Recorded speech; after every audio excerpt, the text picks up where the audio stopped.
So allegedly, the Washington Commanders are the most feared team left into the playoffs, and a lot of teams don't want to cross Washington.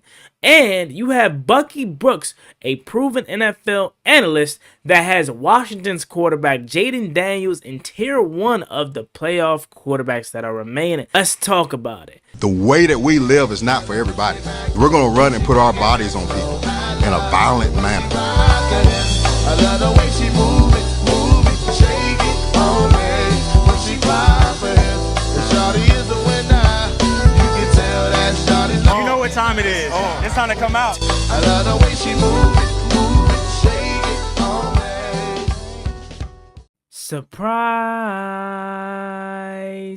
Guess what's making its way back into your space after its 2-year hiatus? You've guessed it, Juan Gotti's Top of the Morning show will be back January 6, 2025, live at 9 a.m. Mondays and Wednesdays. So bring your coffee and all your morning dews with you as we're back on Top of the Morning show.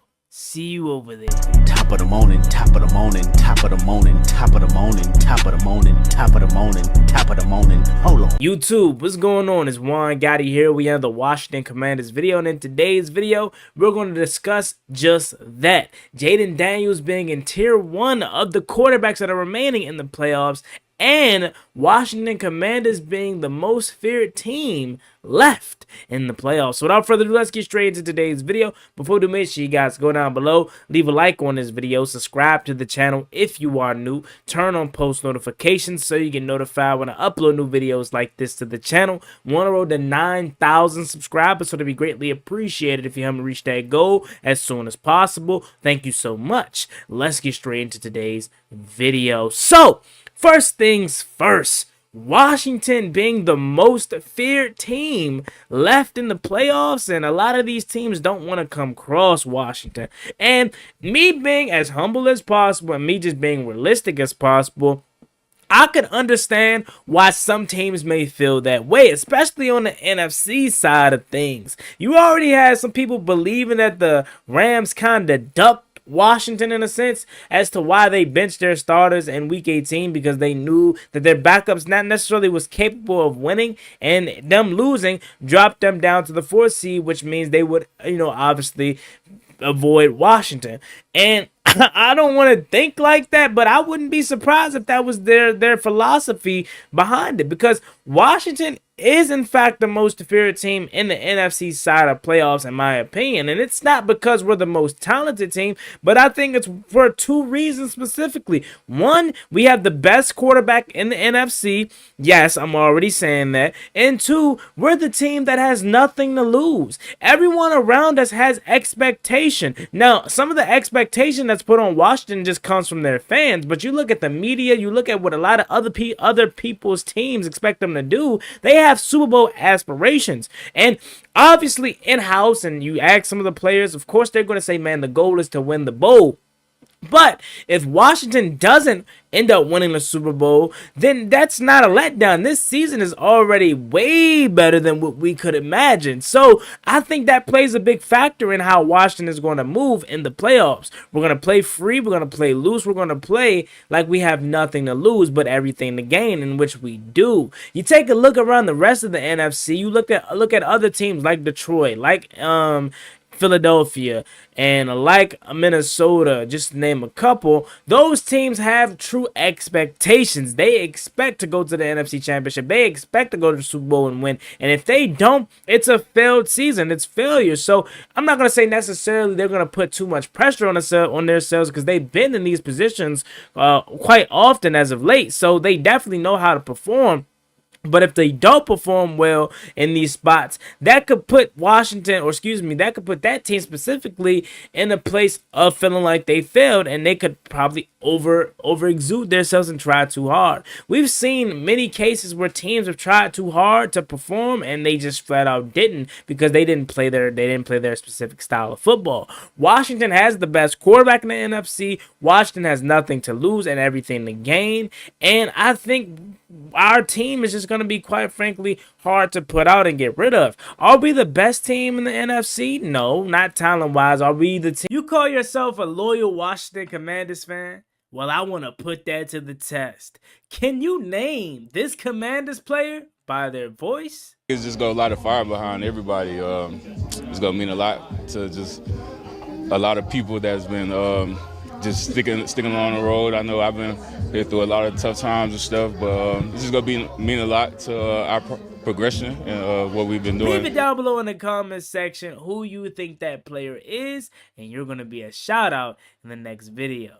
Team that is the favorite to go to the NFC Championship? No, not by any means. We have no playoff experience. We have a bunch of O's on this team, offensively and defensively. We can't really get pressure on after the quarterback. We can't really stop the run. We can't run the ball outside of Jayden Daniels. So this team is by far not a finished product, and by far has a ton of holes to fill this off season. However, Washington, with these two factors that I already named, is a big reason as to why they can actually go on a run.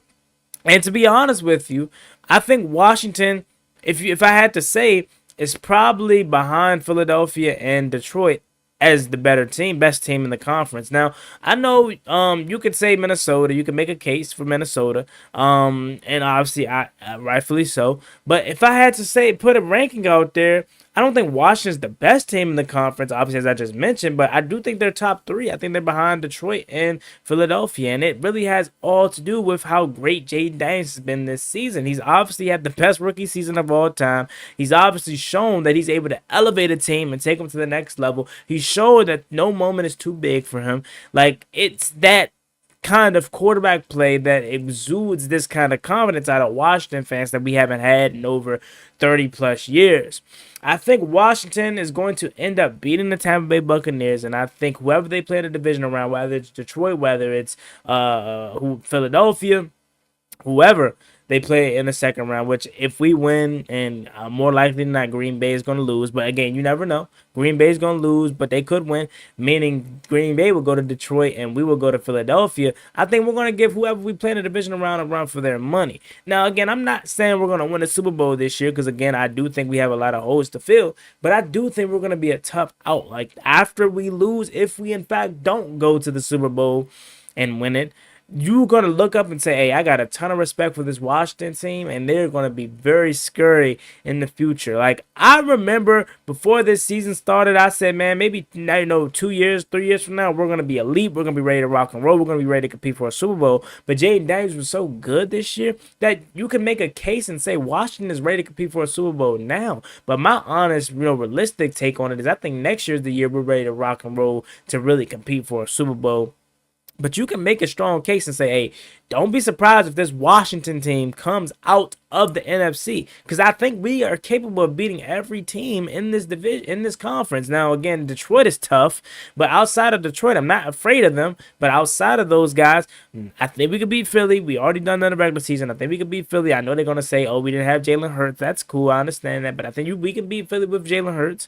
I think, obviously, we can beat LA. We are going to have a second showdown with the Bucks this weekend. I think we can beat them. I think we can beat Minnesota, Green Bay. Like, every team that's in this conference is not scary. You know what I'm saying? So I think Washington's in a good spot, man. And we're the most feared team for a reason coming into the playoffs on the NFC side of things, because no one knows what to expect from this team.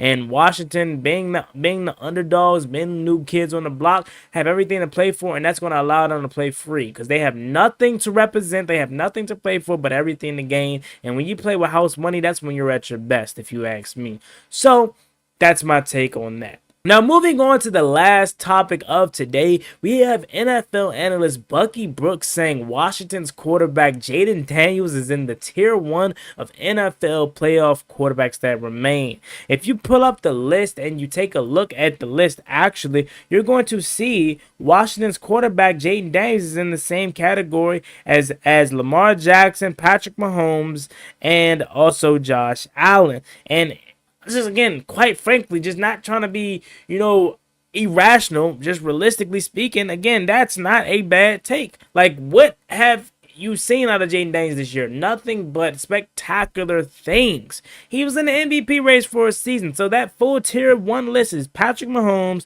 Josh Allen, Lamar Jackson, and Jayden Daniels. In tier 2, you have Justin Herbert, Jared Goff, Matt Stafford, and Baker Mayfield.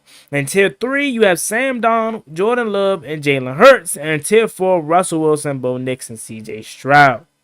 Now, again, you can make a strong case for Justin Herbert. I've said JD5 was top 5 all year long, but I'm going to hold off and I'm going to put him I'm going to put him number 6 behind Justin Herbert just for, out of respect purposes. And Justin Herbert is doing a lot with less talent, just like Washington is. And he's had a 5,000-yard season, so I got to put some respect on Herb's name. So I'm going to put him at 5. But if JD5 either takes us to the Super Bowl this year or has another strong campaign like he did this season next year, he's going to easily be in that top 5 discussion, no doubt about it.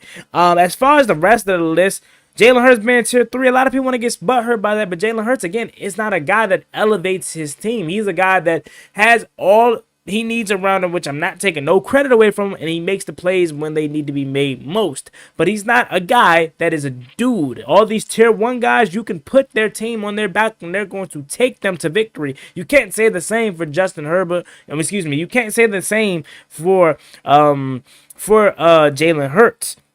Then you have Jared Goff. Cool. Jared Goff is nice. He's solid. He's cool. And I think he has a very successful career there in Detroit. But again, he's just not one of these guys. Same could be said for Baker Mayfield and Sam Darnold, if you ask me. These guys are dogs, but they're just not one of those ones.